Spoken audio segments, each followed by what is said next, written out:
মেয়েদের কোনো নিজস্ব বাড়ি বলতে ঘর বলতে কিছুই নেই।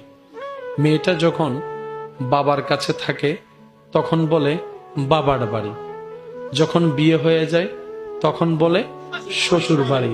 নারী জাতির কোনো নিজস্ব ঘর, বাবার কাছে থাকলে বাবার বাড়ি, বিয়ের পরে যখন চলে যায় শ্বশুর বাড়ি। যখন বয়স অনেক হয়ে যায়, ছেলে যখন বিবাহ করে ইনকাম করা শুরু করে তখন ছেলের অধীনে চলে যায় আমাদের সমাজের প্রেক্ষাপটে। তো বলা হয় নারীদের কোনো নিজস্ব বাড়ি, আপন ঠিকানা বলতে কিছু।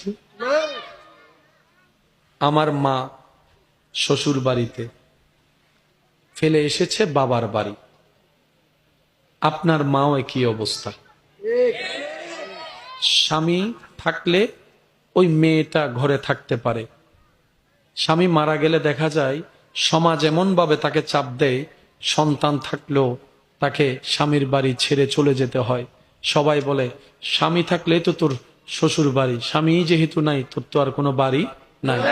আমি শ্রদ্ধার সাথে বলি, হয়তো আপনারাও আমার সাথে একমত পোষণ করবেন, আমার মা, আপনার মা, আমাদের মা, হ্যাঁ আমাদের মায়ের নিজস্ব কোনো বাড়ি নেই সত্য, কিন্তু সে মাটা যেদিন ঘরে থাকে না সেদিন দেখা যায় ঘরে কোনো আলো থাকে না, ঘরে কোনো প্রাণ থাকে না।